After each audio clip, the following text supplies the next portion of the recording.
Yeah,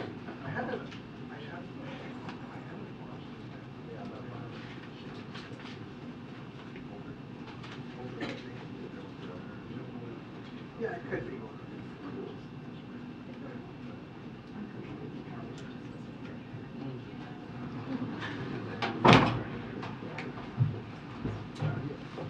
Good afternoon, everybody. Good afternoon.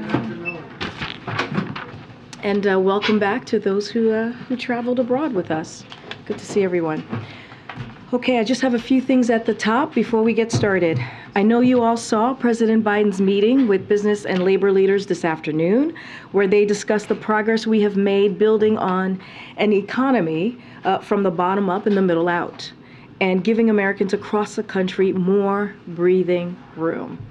One example of that progress, today we learned unemployment rates in many states across the country remain at or near record lows. People across the country are going to work, getting paychecks, and benefiting from one of the strongest jobs recovery in history.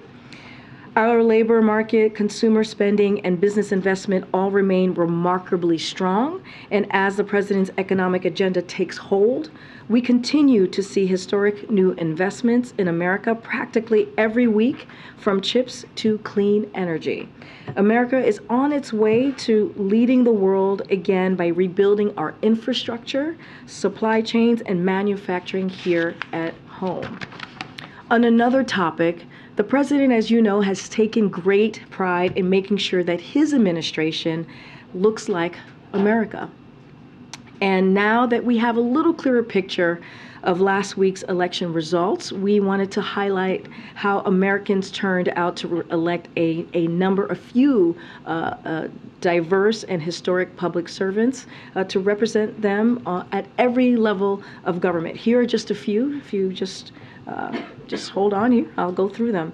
First, a record number of female governors were elected in this year's midterms. Maura Healey from Massachusetts and Tina Kotek of Oregon were elected the nation's first openly lesbian governors. Wes Moore will be the first black governor of Maryland. We have the first Gen Z member of Congress, Maxwell Frost of Florida, who is also Afro-Cuban. And in New Hampshire, James Rosenier is the first trans man elected to a state legislature. Delia Ramirez will become the first Latina to represent the Midwest, and Alex Padilla is the first Latino to be elected as a U.S. Senator from California. And lastly, the four largest cities in America, New York City, Los Angeles, Chicago, and Houston, are each going to be led by an African-American mayor. There's more progress to be made, but we're encouraged by these strides at all levels of government toward leadership that looks like the country. Now, as you know, President Biden doesn't back away from a fight. You've heard him say that himself, especially a fight for the middle-class American families. Today, we took that fight to the Supreme Court. We're asking the nation's highest court of the land to allow us to deliver student debt relief to millions of middle-class Americans. Under our plan, nearly 90% of the benefits will flow to Americans making less than $75,000 a year. Many will be saved from delinquency or default. Others will be able to buy a home, a car, or just start a family. This is critical breathing room that many middle-class families were looking forward to. And it's outrageous, just outrageous, that Republican officials and special interest groups are trying to block that, or trying to make it harder for these middle-class Americans across the country. We are confident in our legal authority to carry out this program, and we won't let these baseless lawsuits stop us either. And finally, as we head to next week, I have a little bit of a week ahead that I wanted to share with all of you. On Monday, the president will pardon the national Thanksgiving turkey in a ceremony on the South Lawn. The president will celebrate the 75th anniversary of National Thanksgiving Turkey Presentation, reflect upon the time-honored traditions of Thanksgiving, and wish American families a safe and healthy holiday. The 2022 National Thanksgiving Turkey and its alternate were raised near Monroe, North Carolina. In the afternoon, the President and the First Lady will travel to Marine Corps Station Cherry Point, North Carolina. There, they will participate in a Friendsgiving dinner with service members and military families as part of the White House Joining Forces Initiative. On Tuesday, the President and the First Lady will travel to Nantucket, Massachusetts, where they will celebrate Thanksgiving with their family. On Thanksgiving Day, the President and the First Lady will call members of the military to thank them for their service. On Sunday, the President and the First Lady will return to Washington, D.C. And with that, and welcome back. I haven't seen you in a while. I haven't seen you in a while either. Right. Glad to hear your voice is a little better. A little better. We're getting there. We're getting there. Housekeeping question. Absolutely. Can you help us understand why the briefing was delayed? Absolutely. It's just been a long week. There's a lot to cover, as I know you all have a lot of topics, and it just took a little bit of time to get us out here tonight. It's almost tonight, this afternoon, as the sun is probably setting at this time.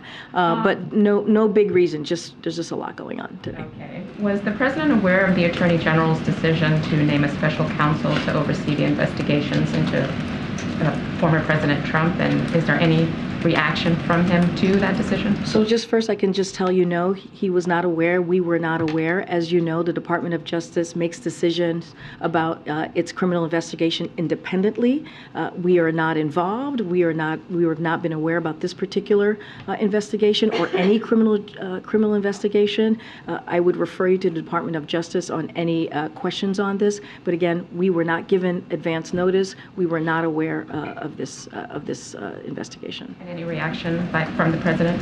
No reaction. Again, this is going to be up to the Attorney General, up to the Department of Justice as it relates to a criminal investigation. But I can tell you that the President was not aware, we were not aware, we were not given advance notice, and I would refer you to Department of Justice. And then on the brief the State Department filed last night in the Jamal Khashoggi litigation, does the President have any concerns that the administration may be sending the wrong message about his commitment to holding the Saudis accountable on human rights? And can you say whether he signed off on that? So just let me just say at the top, just so that there's clarity, and I know that you've heard from the State Department on this as well and other colleagues, at the request of a federal district court for U.S. government views on whether Mohammed bin Salman enjoys head of state immunity, the Department of Justice, at the request of the Department of State, informed the court that Prime Minister bin Salman is immune from suit in the U.S. courts while he holds the office of Prime Minister. It's nothing to do with the merits of this case. I want to be very clear on this, but this is something that the State Department and the Department of Justice has more details on. So I would certainly refer you to them. One last question. Can you say if the President was COVID tested after he got back from Indonesia? There was a possible exposure there, and then tomorrow he's going to be among guests at his granddaughter's wedding here? No, it's a good question. I can tell you that he was not a close contact. If you're speaking about John Kerry, he was not a close contact. I can tell you that. I was not able to have an opportunity. It's just been a busy day to check in on when he was last tested, but certainly we will check in on that. Thank you. Just to press this again, though, was the President at all involved in the State Department's decision regarding MBS and this Khashoggi case? Was he consulted by State Department officials, Secretary of State, National Security Advisor, anybody else? Was he asked to weigh in? So look, again, this is immunity determination is a legal one. That's what I was laying out earlier. The United States consistently has afforded head of state immunity to heads of government, such as prime ministers, consistent with customary and institutional law. U.S. practice on this issue is longstanding and consistent, including a number of head of state immunity cases from the past 4 administrations. And the example is President Aristide. This was of Haiti in 1993. President of Zimbabwe, the president of Zimbabwe at the time in 2001. Prime Minister Modi, India, as we all know, in 2014. And the State Department and DOJ will have more information for you on these particular pieces. I'm not aware. I'm just going to answer that. I'm not aware of any conversations providing advance notice, and so I can just say that I am not aware of any of any advance notice to this particular issue. Okay, two tech-related ones. Some Democratic senators today calling on the FTC to investigate potential violations of consumer protection laws by Twitter. Curious if the White House agrees that perhaps that agency should do that, or has any other comment on the ongoing calamity at that platform. So, look, as you know, the FTC is an independent agency, not going to comment on any actions that they may or may not be taking. Again, not going to comment. They're independent. I'm going to leave it there. Does the White House plan to continue using the platform amid the uncertainty about its future? So, look, we've seen the reports, as all of you have, on what is currently happening with Twitter. But we're not going to speculate on its future of the site or what may happen next to the site. But we're just not going to comment from there. And there was a meeting yesterday between some Silicon Valley CEOs and White House officials regarding the passage or the potential passage of the big tech antitrust legislation that's been pushed by Senators Klobuchar and Grassley has bipartisan support. Does the president support putting that bill on the floor during the lame duck, as various groups are calling for? So I'll say this: it was a thoughtful and a productive meeting, the meeting that you're speaking of. We are very committed to moving ambitious tech antitrust legislation, as you've heard us say before, and we're stepping up engagement during the lame duck on the president's agenda across the board, including antitrust. There's a bipartisan support for these antitrust bills, and no reason why Congress can't act before the end of the year. Thank you. Thanks. Just first, really quick, following up on what you said about the special counsel. Even if the president wasn't aware ahead of time, I'm sure he is aware now. Can you provide any details about who informed him today, when he learned of the news, how he learned of the news today? Again, I'm just not going to go beyond. I know you're asking me about the president specifically. I've not spoken to him before coming out here, so can't give you details on that. I'm assuming it was a senior member of his staff would most likely have let him know about the special counsel. But again, I just want to make very, very clear: we were not giving advance notice. This is the Department of Justice makes their own decision when it relates to criminal investigation. We were not involved, and so just want to make that very clear. And not going to say more about this particular case from here. I would refer you to the Department of Justice. And I wanted to ask you about what you said at the top about the administration reaching out to the Supreme Court to intervene on student loans. Should Americans at this point be prepared for the reality that the student loan forgiveness might be entirely blocked, or should, at the very least, should they prepare for the reality that it's not likely they're going to get relief by January 1st? So look, we are confident in our legal authority to carry out this program. We're taking this fight to the Supreme Court so that borrowers can quickly, we believe, by doing this, by taking it to the largest court of the land, that it helps us get clarity in a quicker way and relief to those who truly deserve it, who really need a little bit of breathing room. So no matter how hard, again, this is what we're seeing here is what Republican officials are trying to do. They're trying to block a plan that's going to give relief to middle-class Americans across the country. We're going to continue to fight, as I just said at the top. The president is never afraid to get into a fight, especially when it comes to the American people. We are taking this step because we want to get to a quicker clarity on this, and we're going to continue to fight. It's the holidays. I mean, millions of people are trying to figure out their budgeting right now.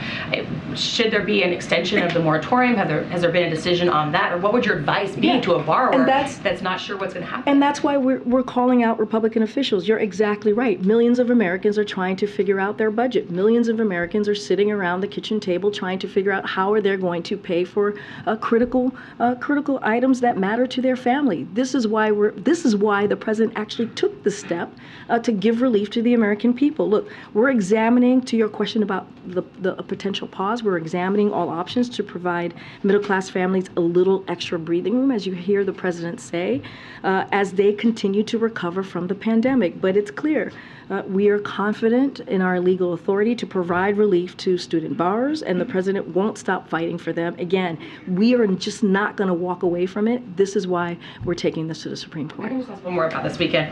Why is the White House going against precedent and not letting any journalists in to cover a bit of this wedding that is taking place here at the People's House? So let me just give you a little bit of a wedding TikTok, because I know many of you had some questions. So 11 a.m., the ceremony on the South Lawn will begin. Family wedding party luncheon immediately after, and then there will be an evening reception on this very joyous occasion. These are two young people who have decided that they want to spend the rest of their life together, and the president and the first lady are going to be able to participate in their first grandchild's wedding. But here's the thing, and here's the reality: the wedding of Naomi Biden and Peter is a private one. It's a family event, and Naomi Peter have asked that their wedding be closed to the media, and we are respecting their wishes. This is something that the couple has decided. So, but understanding you all have interest, understanding that the media has interest in this, which I can understand. It is a joyous occasion. We all want to celebrate them. We will be releasing pictures, photos, and a statement from the president and the first lady following the ceremony. Again, this is their wish, and we should be thrilled and happy for them in making this really important step in their lives. I wanted to close the loop on some Ukraine-related matters and then a domestic issue as well. Just first on Ukraine, it doesn't appear that there was any conversation at all between the United States government and Russia while we were in the midst of that crisis where Russia was being blamed for the incident in Poland. Milley came out and said that he wasn't even able to reach the Russians on the phone.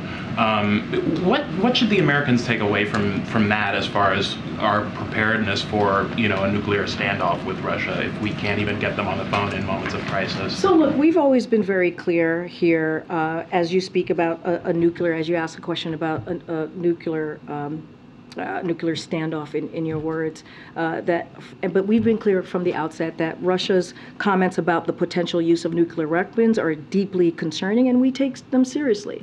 And we continue to monitor this as best as we can, and we see no indications that Russia is making preparations for such use. So that is also important, that we do not actually see those types of preparations or indications, I should say, for Russia making preparations. So as we have said, you can't get them on the phone. well, look, I mean, what I'm saying is that we've been very clear.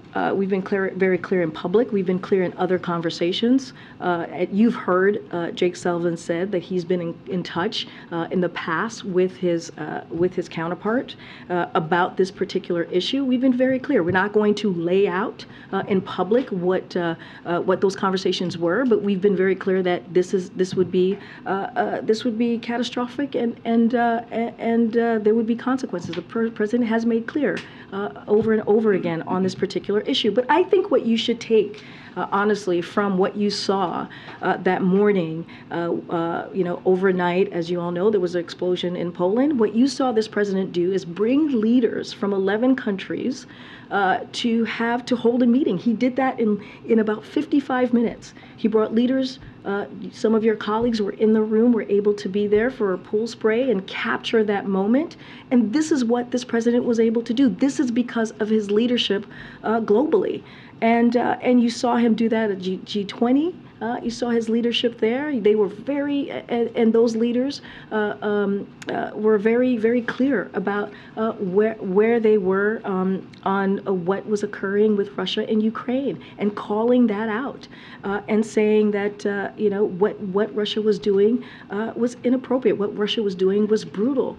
What Russia was doing was attacking the sovereignty of another nation. And so we've seen this leadership of this president, and I think him saying this publicly, very loudly, about what would happen if nuclear weapons were used to Russia, I think is a loud statement within itself. Okay, one more on Ukraine. President Zelensky said that Russia's proposed a short truce.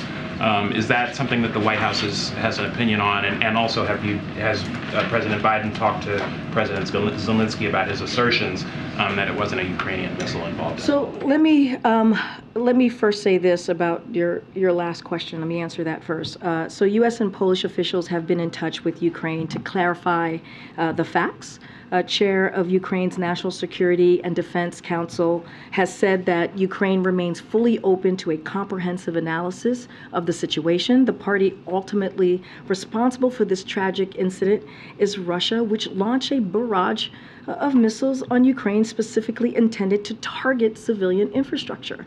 So we have been public about the fact that our information supports President Duda's preliminary assessment that this was most likely the result of a Ukrainian air defense missile that unfortunately landed in Poland. But the bottom line is Ukraine has a right to defend itself, as we have said many times, and Russia should end this war. This is something that they can do today. And just on the short truce. I'm sorry. Can you say your question again? Zelensky was saying that there was a short truce that was proposed by Russia that he doesn't support. I would refer you to the government of Ukraine. I have not heard those reports. Very quickly, one quick domestic one. So 58 Democratic lawmakers have called for trading corporate tax cuts for extending the child tax credit in this lame duck session. Is that something the White House has an opinion on or would be willing to? So, look, as you know, the president strongly believes that any bill that cuts taxes for a big corporation must also cut taxes for working families, working American families, and working American families with children. So, as the president said following the election, he is proud of how the child tax credit expansion he signed into law helped cut child poverty nearly in half. In 2021, both Democrats and Republicans have put forth tax relief ideas for families with children, including the families who are struggling the most. And the president believes that these are the kinds of policies we should be prioritizing. Go ahead, Jeremy. First of all, on the appointment of the special counsel today, former President Trump reacted to this news in an interview, calling this the, quote, worst politicization of justice. He said that this was an unfair and political decision. I'm wondering if you have a response to that. Look, I will say this, and I've said this many times before, we do not politicize the Department of Justice. That is something that the president said during the campaign. That is something that the president said in his early days of being in the White House, and that continues to be true. We were not involved in this particular issue. We are not involved, and let me just say that more broadly, we're not involved in criminal investigations that are done independently by the Department of Justice. We were not given advance notice. Again, I would refer you to Department of Justice on any questions on this, but this is not an administration that the president has been very clear that will politicize the Department of Justice. And then on the MBS immunity issue, the administration was invited by the court to make a filing in this case, but it was not required to do so. So why not let the court make its own determination as it relates to MBS's immunity, particularly at a time when you're supposedly reevaluating the relationship with Saudi Arabia? So look again. It's a federal court requested the government's legal position, so the Department of Justice provided it. That is what occurred, and that is what happened. It was not required, is the I would refer you to the State Department on any other specifics. This is what I'm laying out to you: is that a federal court requested the government's legal position, so the Department of Justice provided it. The immunity determination is made based on longstanding and well-established principle of common law. law, including customary international law. The United States has consistently and across administrations applied these principles to heads of state, heads of government, and foreign ministries while they are in office. The immunity flows directly from MBS's role as prime minister in the Saudi government, which he was appointed to in September. Again, I would refer you to the Department of State on any further questions. One last question. The top Republican on the House Oversight Committee, Congressman Comer, has said that he's investigating the president's involvement in his son Hunter's foreign business dealings. Looking for your reaction to that, and then on the merits of the allegations, can you address whether the president was involved in any of his son Hunter or his brother's foreign business dealings? So look, there's a little bit of interesting, kind of on-brand thinking here because. Congressional Republicans ran saying that they were going to fight inflation. They said they were going to make that a priority. They were very clear about that these past several months. And instead, what they're doing is they're focusing, they're making their top priority. They get the majority, and their top priority is actually not focusing on the American families, but focusing on the president's family. They're not coming up with solutions on how we're going to lower costs for American families. They're not coming up with solutions on how we're dealing with issues that matter the most to American families. Look, the midterm elections were very clear. They were very clear where Americans said they wanted us to deal with real issues. They wanted us to deal with what we were seeing with democracy. They wanted us to deal with how we're going to fight for freedoms and for rights of the American people. And so that's not the first thing, that the top priority that they lay out is an investigation on the president's family. Look, my colleagues in the White House counsel's office are handling these threats of investigation by the House Republicans. So when it comes to specific allegations, I would refer you to them. I'm not going to get into specifics of what that might look like or anything else that's related to this. On camera as it relates to the merits of any of these allegations, because I've been very can speak clear. to them, but not on camera. I've been very clear. It's like, Republicans said that they were going to. During the midterms, they were going to fight inflation, right? They said that they were going to deliver for the American people, that they were going to actually do things that give relief to the Americans. And what they're doing instead, their top priority when they get majority, is to talk about investigating the president's family, instead of doing what they said that they would do, is giving support to American families. That is what we're seeing. But again, it's pretty much on brand. Go ahead. Thank you. In light of the legal fight over the president's student loan debt forgiveness program, is the president considering extending the moratorium on repayments that is set to currently expire at the end of the year? The NAACP and other advocates are pushing for that extension. I sort of just answered that question, and I said all options are on the table. So that's under consideration. I'm just saying all options are on the table, but what I really want to be clear here is the reason why we took it to the Supreme Court is because we want to come to resolve on this very quickly, because we understand what American families are dealing with at this time. And so, look, and we're going to continue to call out Republican officials and special interest groups who are instead of giving relief to American families on a plan that will help 90% of the borrowers will be making less than $75,000. That matters. And so again, all options are on the table. I don't have anything more to say, but again, we're going to continue to fight. I know you said the White House is confident that the president has this legal authority, but how confident is the White House that a Supreme Court with a 6-3 conservative majority is going to intervene on this matter? Look, what we're saying to you is we are not going to walk away from this fight. The president is not going to walk away from this fight. We feel pretty confident in our legal authority to provide relief to these student borrowers, and so that is what you're seeing from us. You're seeing a fight from this administration for a plan that's going to help tens of millions of people. As you know, 26 million people, borrowers, already went to the website and filled out those applications. And so that tells you that this is a popular plan that matters to American people across the country. And lastly, on a lighter note, the president turns 80 years old on Sunday. How will he be celebrating that moment? So the First Lady is going to be having a brunch on Sunday for the President and to celebrate the President's family. The President's birthday on Sunday with his family. Usually they celebrate it on the Wednesday before Thanksgiving, but because everyone is the family is going to be here this weekend, they'll have an opportunity to celebrate his birthday on his actual day. Karen. Thanks. The American Academy of Pediatrics is calling for the President and HHS to declare a public health emergency in response to the surge in cases of pediatric respiratory illnesses. They're saying that this is going to free up, or could free up, funding and make a national coordinated effort on this issue.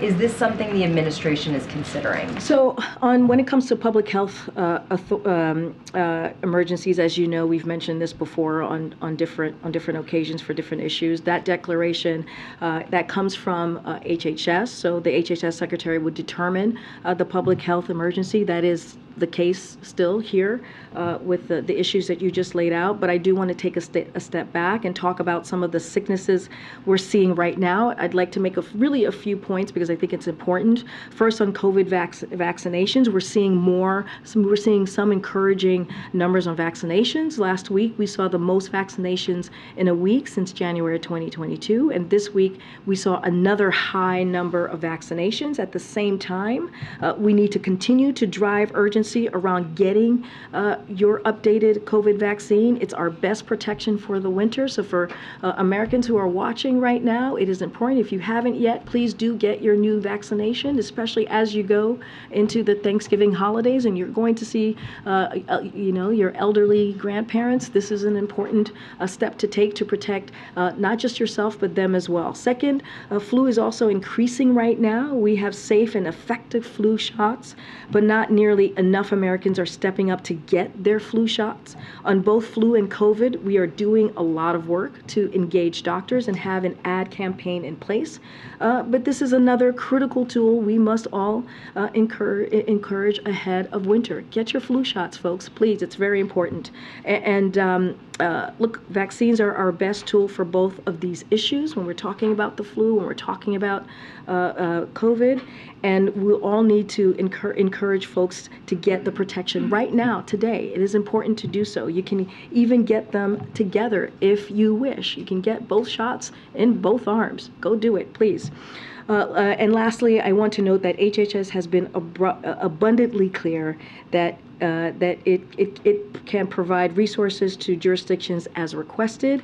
Already they are hosting town halls to hear about any needs, and CDC is doing extensive work with doctors just across the country. But again, folks need to make sure they get their vaccinations. Go ahead. Thank you so much. I want to try again on MBS and just ask you to respond to his fiance who said of this decision to grant immunity to the Saudi Crown Prince, quote, Jamal died again today. She said, we thought maybe there would be a light to justice from the USA, but again, money came first. What's your reaction? Let me just first say that the president's feelings about what happened to Jamal Khashoggi, are very well known. And as we have said, he brought up the issue. He brought up Khashoggi during when he met with the Prime Minister, as you know, this summer. So he's been very clear. He's been very clear about that over the past several years. So as it comes to this case, the immunity determination, again, is a legal one. It's nothing to do with the merits of this case. I want to say that again. It is nothing to do with the merits of this case. I would not read anything into this filing when it comes to the future of this relationship. We've been very clear about that from here. The president has been very clear. And I just want to reiterate a couple of things here. We announced a series of actions last year in response to the killing, as you all know. We froze offensive arms sales, released the IC's Khashoggi report. We imposed visa bans on nearly 80 Saudi officials. We sanctioned Saudi officials and entities, including the Royal Court's Rapid Intervention Force. And we are working with Congress to more broadly reevaluate the relationship, which is something that we have done, meaning we do this in a bipartisan way, which is important as we reevaluate the relationship, because it's something that we have done the past 80 years. And what is your message to To his ex-fiancée, what do you, and I understand you're laying that out, but what do you think the president would say to her directly to what she said? I would say, look, our hearts go out to her. We understand she lost someone that she loved very dearly.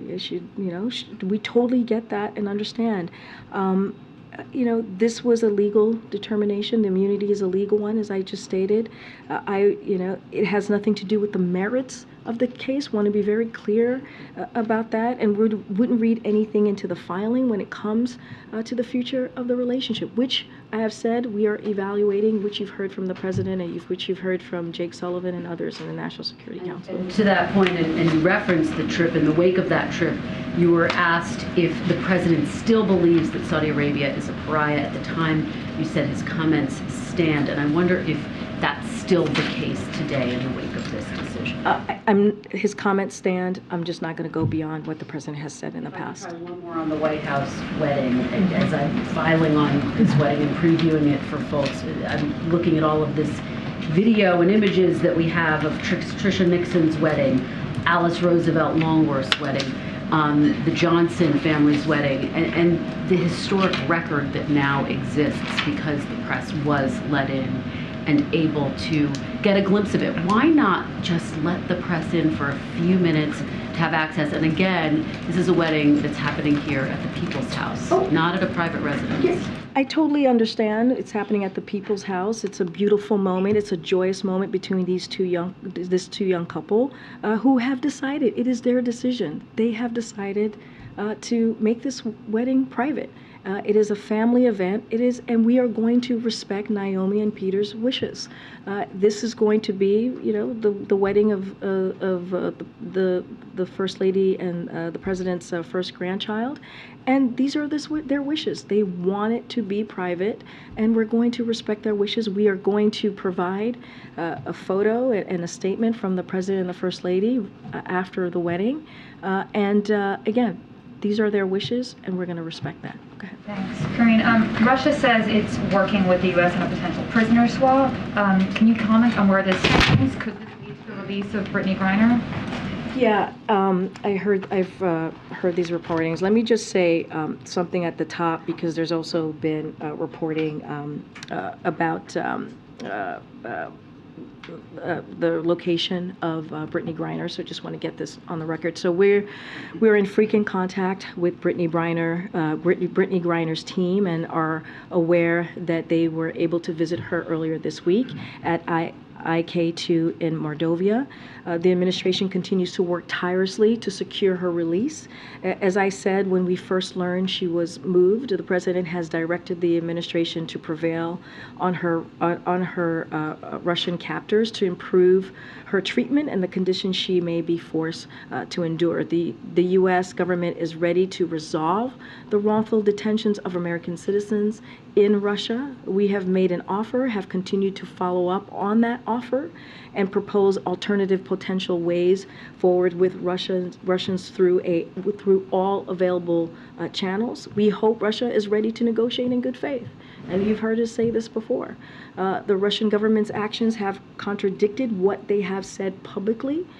Over the last several months, they have failed to seriously negotiate through the established channel or any other channel, and that's what we're going to see. On the prisoner swap, your specific question, we're not going to comment on specifics of any proposals other than to say that we have made a substantial offer and that the Russian Federation has consistently again failed to negotiate in good faith. And you've heard us say that before. They need to negotiate in good faith, but not going to get into specifics of the negotiations. Also, Karine, following the issues surrounding Taylor Swift ticket sales this week, some Democratic lawmakers have been calling for more scrutiny over Ticketmaster and Live Nation, questioning whether that merger should continue. Does the White House think that there needs to be more scrutiny over Ticketmaster? And there's some reports that DOJ is investigating Live Nation. Are you aware of this? So, I would refer you to the Department of Justice on any investigation. I'm just not going to comment on any potential investigation from here, on enforcement matter from here. We respect their independence, as we have said many times from here. As a matter of just economic policy across industries, the president has been very clear. He's been crystal clear on this, and I quote, "Capitalism without competition isn't capitalism, it's exploitation." Is there anything the White House is doing? He had talked about concerns about hidden fees recently. Is there anything that you're doing in Junk this fees. space? Yeah, he talked about that just a couple of weeks ago. Look, as you all know, the president is a strong proponent of increasing competition in our economy. You've heard him talk about this over the past several months. As he said last year, when he signed the landmark executive order on competition. And so the president's executive order that he did very recently establishes a whole of government effort to promote competition in the American economy, because we know lack of competition leads to higher prices and worse service. So as you just mentioned, Lucy, he mentioned, Catherine, I should say, he mentioned, I'm like, Catherine, Lucy, two first names. Anyways, people call me Jean-Pierre, it's fine. He talked about excessive hidden junk fees. He recently called on all federal agencies to reduce or eliminate these fees, and the Federal Trade Commission has now started to work on a rule to crack down on unfair free practices across industries, which would encompass ticket processing fees as well, among those many junk fees. So again, this is something that the president takes very seriously, that he's taken action. He believes in competition, and he'll continue to do the work on that. If I could ask a broader question on Saudi Arabia. You had mentioned that the president is working with Congress to reevaluate the relationship. What is the time frame for that reevaluated relationship? And a quick follow-up there is also, on this most recent trip to the G20, did any members of the president's delegation meet with some of their Saudi counterparts, Saudi officials? Yeah, let me take your first question first. So following the OPEC Plus decision, as you said, the president directed his team to reevaluate the relationship with Saudi Arabia. That's what we're doing. And so in consultation with both parties in Congress, longstanding U.S. allies, partners in the region, and with the Saudis, there have already been consequences. I should say Congress has frozen all arms sales. So we have time to determine the broader way forward.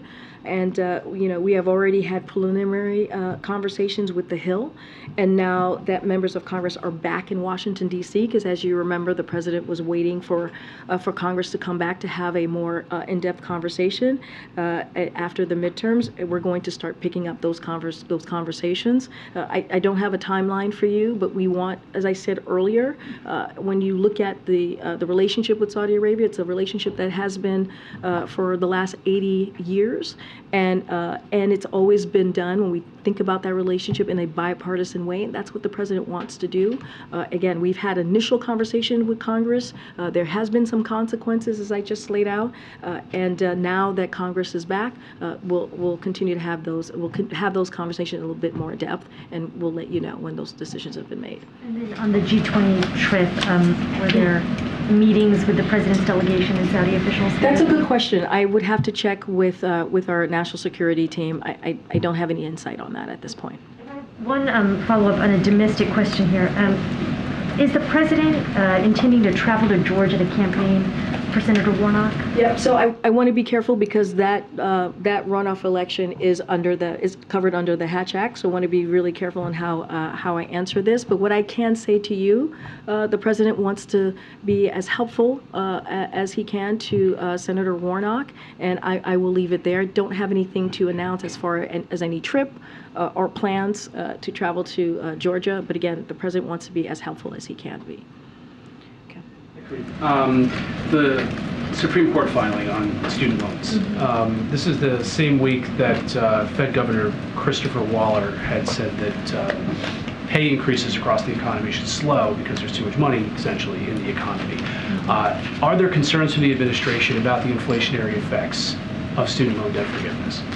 So look, I want to be careful. Again, the Federal Reserve is an independent body, and so I'm not going to comment on the actions by the Fed or remarks from Fed officials as well. So again, they're independent, and we respect the independence of the Federal Reserve. So I will say this, that the president's top priority is tackling, especially when it comes to the economy, is tackling inflation and lowering prices for the American families. That's why he's taken the actions that he has on gas prices. That's why he's taken, that's why Democrats and the president took the actions that you saw and signed into law. The president signed into law the Inflation Reduction Act.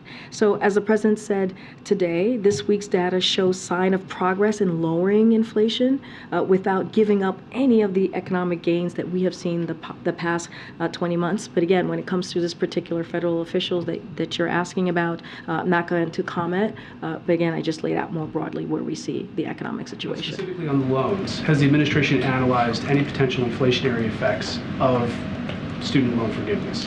Again, by making those comments is kind of connected to what the federal officials. Okay, full-blown stop. Okay. Nothing to do with the Fed. Well, that's the way you asked the question, so that's the way I was answering the question. Has the administration analyzed any potential inflationary effects of student loan forgiveness, the plan that the administration has enacted? It's a good question that you're asking, but look, the president has always. I don't have any data to share with you on that particular question, but the president has been very clear. He wants to make sure that he's lowering cost for the American people. He feels that the student debt relief, especially as we were talking about lifting the pause at the end of this year, he wanted to make sure that he was giving those families, those American middle-class families, a little bit of a breathing room, especially as they're dealing with cost. And so it was a campaign promise that he had made and that he wanted to keep. But more importantly, he knows that this is going to help tens of millions of Americans across the country, up to 40 million people.